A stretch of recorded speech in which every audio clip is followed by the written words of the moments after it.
Another round of rabies baiting begins this week. The U.S. Department of Agriculture is filling bait stations in several towns on and off Cape in an effort to vaccinate wildlife and keep Cape Cod free of the deadly disease. Thousands of fishy treats containing rabies vaccine are ready for placement in bait stations in several local towns, including Barnstable, Falmouth, Sandwich, and Bourne.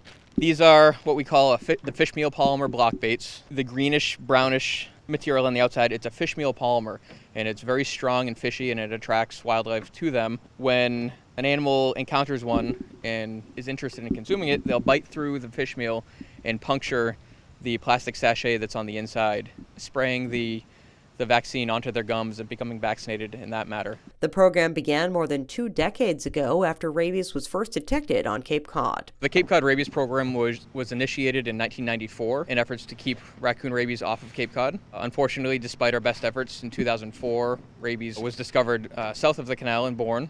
Despite our trap, vaccinate, release efforts and putting these baits out, it spread to Provincetown by 2006. Since then, we've been strategically moving the barrier back towards the canal, and we have not had a documented case of raccoon variant rabies on the Cape in over 5 years. And that work continues. The fall round of baiting is now underway. We'll be filling bait stations in downtown Plymouth, Buzzards Bay, and Onset. And then the following week, we'll be filling bait stations south of the canal from Woods Hole through Exit 5 in Barnstable. The bait stations are generally located in areas of corridors where raccoons and other rabies vectors are likely to travel, in culverts, wetlands, conservation lands that neighborhoods surround. Hand baiting will begin on Cape Cod in early October. Utilizing the coated sachet bait format, it looks like a small ketchup packet, and it works in the same manner. It just doesn't have the thick fish meal coating on the outside. The baits are not harmful to domestic animals, but you are asked to keep your pets away.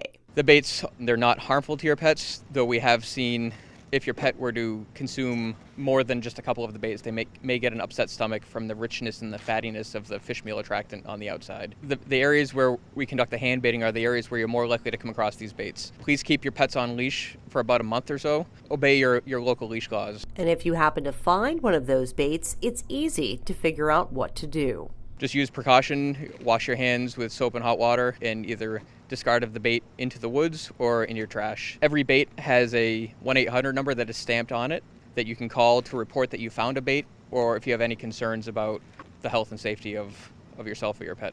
And the USDA is keeping track of whether the program is working. Follow up each baiting season with live trapping, where we take some blood samples and we're able to see what the vaccination rates are from the latest oral rabies vaccine campaign.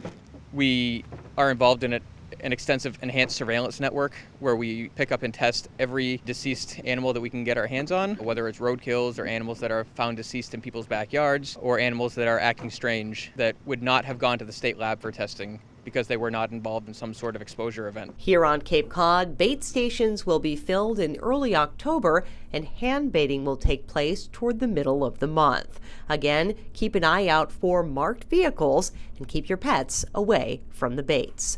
For Cape Media News, I'm Sarah Colvin.